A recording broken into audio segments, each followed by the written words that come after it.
My name is Neal Wavra, and I have the fortune of running two businesses, Field and Main Restaurant in Marshall, Virginia, and Red Truck Bakery, which is located both in Marshall, Virginia and in Warrenton, two locations.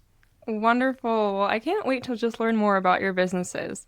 For listeners meeting you for the first time, can you share a little bit about your background and what led you into the world of hospitality, ultimately building Red Truck Bakery and Field and Main Restaurant with your wife, Star? Yes, absolutely. I think you can start in a number of different places, but starting at home and with family and an upbringing that really centered around the best moments or the moments I recall most having something to do with food, something to do with a table and sharing a meal together, and hospitality being part of that experience. I took a circuitous route to get to where I am in terms of embracing hospitality as a career, but the objective has always been to use food and drink and recognize its power to connect people. And I'm sure there are thousands of ways in the world to make that connection. You could be a fantastic lawyer or a therapist or something else in the world, an auto mechanic, which I definitely could not be. But for me, the greatest and most fun tools that are at my disposal to connect with people are food and wine. That's wonderful. It's so beautiful. At the heart of everything you do, you've described it in this idea of connection, using food and drink as a way to bring people together. Can you expand on what that philosophy means to you in your day-to-day work? It starts from a philosophy. It starts from an understanding. I have come to distill my understanding of the world that we come from the same energy, that you and I and all of the grapes and the foodstuffs and anything in this world derives from something. And whatever that might be, however you might think of that, it is something. And that source, we reconnect to that source. We illuminate that source through, for me, hospitality. It's the operating system for life. To be of service to you, you need to be there for me to serve. And so you're of service to me as well. And there's this virtuous cycle, and that connection is part of what drives everything that we try to do with both Field and Main and Red Truck Bakery. We want to connect people to each other, to ourselves, with ourselves, to the land, to the producers that cultivate that land and produce something from that. And so those connections are inherent and they're everywhere. And reinforcing those connections, I think, is a big part of the human experience where we're not isolated creatures. We're not meant to live that way. We thrive best when we are in some form of community. And those connections, as they get reinforced, form communities. And so our efforts to bake things, to cook things, to serve bottles of things is a wonderful excuse to reinforce those connections and to build that community. Absolutely. And I love the idea that you bring up of just community, bringing people together. And what a better way to do that would be with food. Yes, everybody eats. Yes. Like I said, I've said before, there's no greater intimate act that's public than taking something into your body, that you're ingesting something, you're sustaining life. And you can celebrate in that process too. You can have a banal cup of coffee and a muffin and still have a magical experience. You can have your 25th wedding anniversary and have a multi-course dining experience. Those connections are meaningful in both ways. Absolutely. And you beautifully described the idea of farm to village rather than just farm to table. What inspired that broader perspective and how does it influence the way you operate both the bakery and the restaurant? Absolutely, great question. Growing up, say going to Holland, Michigan from the suburbs of Chicago where I grew up, we went to a farmer's market and we were able to eat food that came from a place. Going on a hike and picking blueberries, wild blueberries, was always interesting to me. Knowing where food came from was important. And so I have had a personal mission to try to link the farm and the table for the better part of my career, for sure, in hospitality. But even before that, I was a bureaucrat in government, and I thought I could do that through policy. I'm fascinated with that value-added proposition for farmers at the hospitality space. And so I came to realize, though, that a farm-to-table restaurant, I could go to the farmer's market, and we do. We go to multiple markets a week when the markets are in season, and we can buy 10 zucchini. I'm not buying the field of zucchini. I don't have enough scope to really impact a farm meaningfully for them to be sustainable too. I'll have a caveat there to say that no farm should rely on one enterprise, but that to feed a table is meaningful, but to feed a community is far more meaningful and far more potentially sustainable. And so the farm to village idea was something that spurred an interest from going from the restaurant to have the opportunity to take on the bakery too, is can we leverage our relationships with farms to be able to take more of their product into both places? It's an ongoing effort, but it's the idea that maybe the village scope, how many farms can support a village and how much of a village is needed to support how many farms, and that virtuous cycle again coming back and forth. That has real meaning. I think there's a quality about it today where our food comes from who knows where, and it's not something we have to think about, which is a privilege. But at the same time, as we saw thoroughly during COVID, when supply chains stopped, farmers around us were still farming and the supply was available, and we could feed our community with the food that came from those farmers, and the farmers needed a place for that food to go, or it would just stay in the field and go fallow. And so for our desire to have this really meaningful linkage and to reinforce it is a big part of the effort that we're trying to endeavor. Absolutely. That's so wonderful. And, going into that, Red Truck Bakery has grown into a nationally recognized brand while still maintaining that local, community-centered feel. How do you balance that wider reach with staying grounded in your roots? It's a challenge. It's an absolute challenge. One of the perspectives that I gained for sure during COVID was that community didn't relate to who was in the four walls of your enterprise. That community very much simply, even the local community during COVID, was coming to the door and leaving, going back to their safe space. We weren't gathering in the same space, and the community existed. But way broader, and the wonderful lesson really that I observed, because I wasn't part of Red Truck Bakery as an owner at that period of time, was that people were cooking out of the cookbook that Brian Noyes, the founder, had created, and sharing their experience with him and sharing their experience with the broader community. And so the community, much like this podcast, will reach people beyond our walls here, can extend well beyond the physical presence, but you can still be connected. And shipping nationwide, and the story of Red Truck Bakery being a nationwide one, is part of how that bakery extends its reach and forms a community wherever it goes.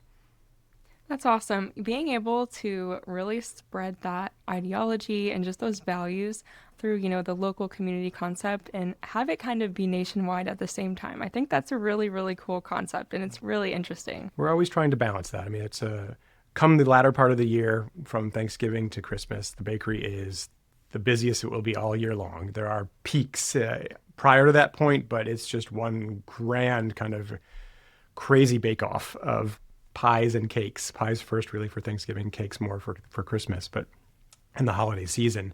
And that desire to balance that production and the need to ship everywhere with creating spaces that are actual physical spaces where community can gather. We've spent the last 3 years or so of our time really focusing on trying to have capacity to meet the nationwide demand, but also to really focus on creating spaces that are inviting and welcoming and have the right flow for people to come in and gather.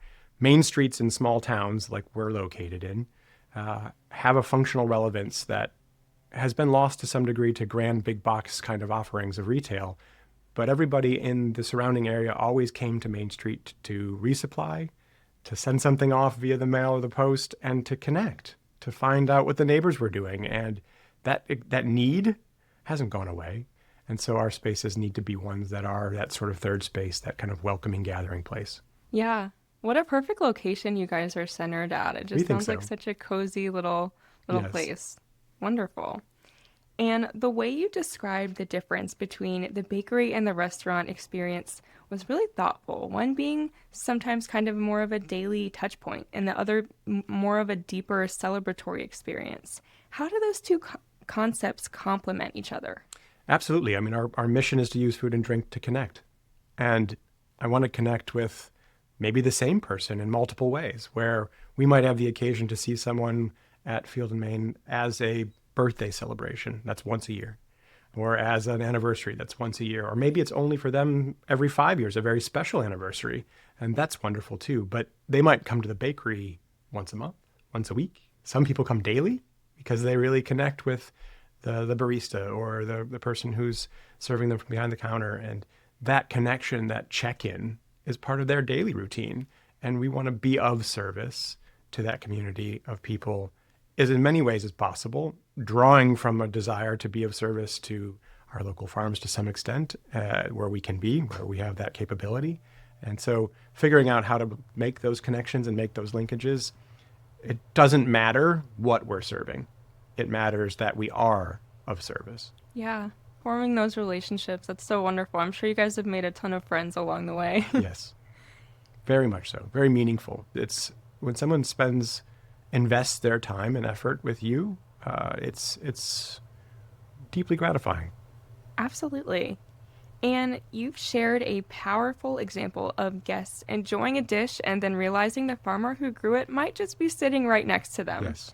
How do moments like that capture what you've been working to create? I have colleagues and friends and peers that have restaurants in cities. Most of them do. And while farmers certainly deliver to cities, either via a FedEx or a UPS or actually making the trip to the city to drop something off, very rarely do you find the farmer dining in the city.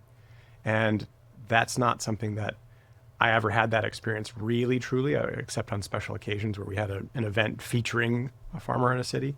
But what happens often in our context is that you might find the farmer who grew the greens that are in the salad that you're eating at Field and Main restaurant sitting next to you and not know it, and then share with our team, hey, I love this salad, it's wonderful. And we get to say, we look forward to saying, oh, I'm delighted to hear that. Yeah, the preparation's wonderful. But really, truly, the vibrancy of the salad comes from the beauty of those greens, and this person, they grew those greens for you. And then they have a chance to actually connect.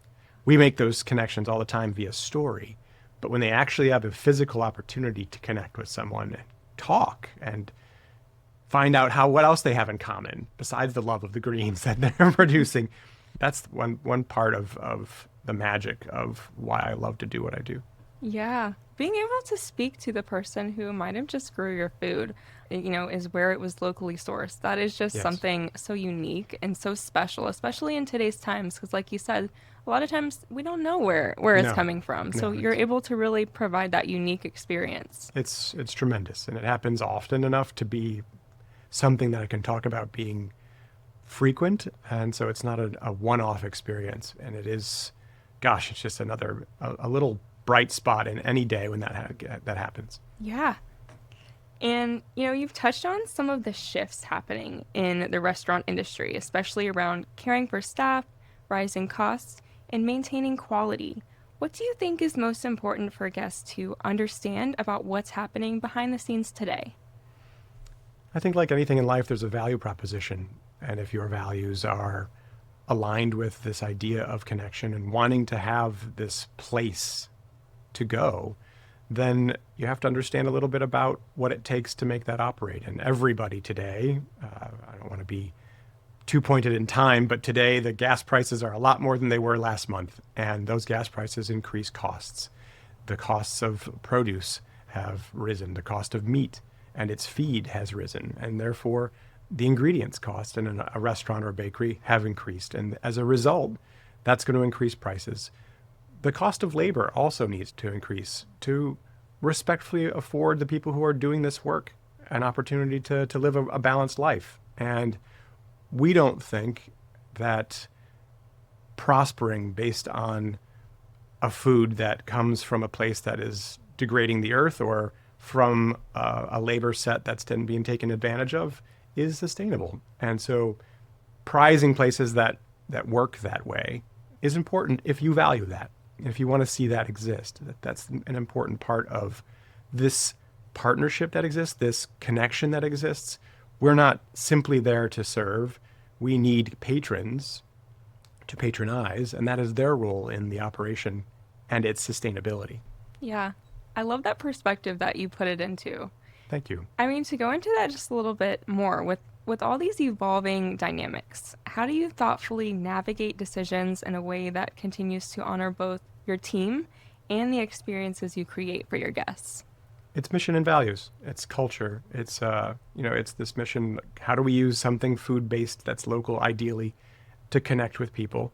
And then we want to value a practice of hospitality. We value a community connection.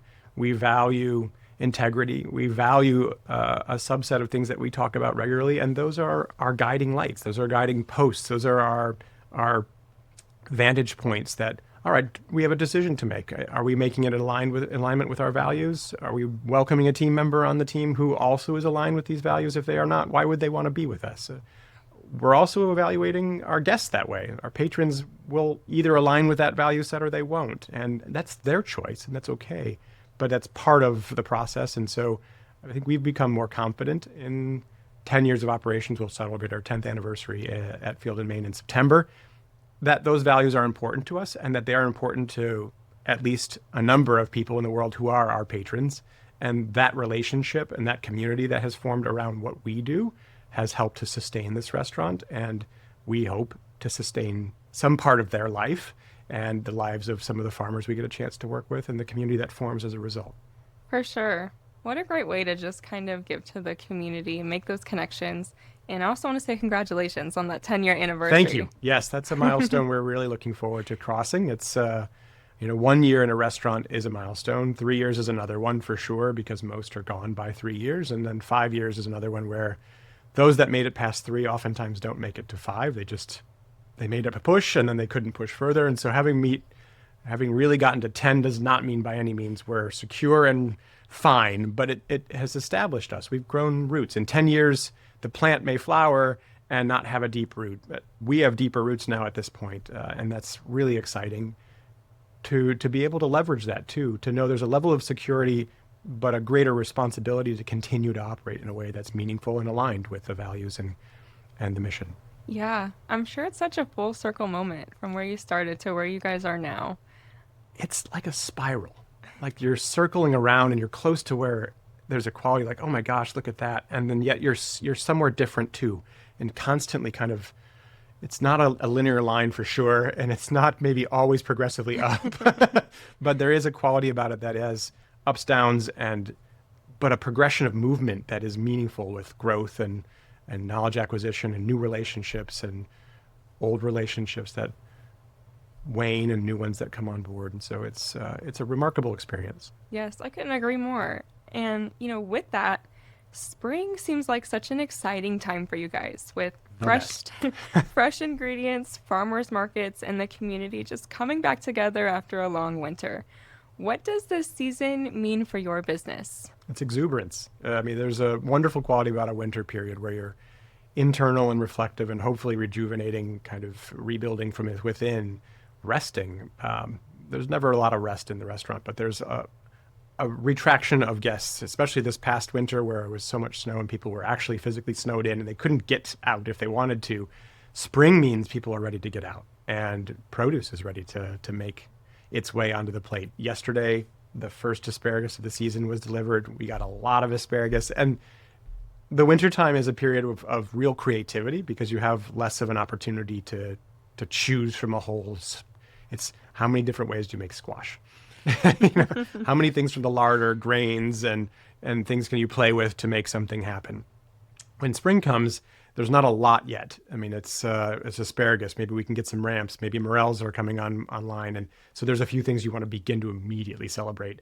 And the weather turns and you really are excited about what the feeling of spring is, and yet not everything is available. But so there's this exuberance to get going. And then there's a restraint of like, I don't have everything yet to work with. And so you have to go further afield a little bit. The South, we might go to Southern Virginia or maybe even into the Carolinas or Georgia to get some produce to start with. And then it will make its way finally by May or so. We'll have more of that actually produced in our area. And then it's just a constant celebration of what's on order, what's available for this given week and what can we make.